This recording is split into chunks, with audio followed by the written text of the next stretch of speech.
Àkànní mo gbọ́rọ̀ sí ti dé o. Ìwà ló ṣe kókó ọ̀rẹ́ mi. Gbogbo ohun tí a bá ń ṣe láyé, ìwà ṣe pàtàkì. Ẹ jẹ́ a múwà mẹ́sìn torí ìwà lọ́ba àwúre.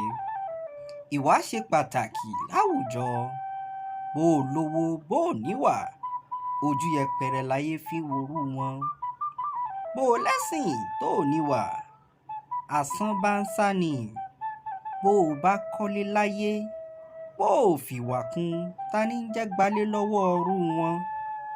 Bó o lọ́lá tó o nípò pàtàkì, ọ̀rẹ́ mi bó o bá fìwà kún, ojú yẹpẹrẹ tó o rí láyé fi worú wọn. Ọba ìlú tí ò níwà, aráàlú ìgbádùn ọba bẹ́ẹ̀. Ọ̀rẹ́ mi dákun tọ́jú ìwà rẹ o, torí ìwà rere lẹ̀ṣọ́ ènìyàn.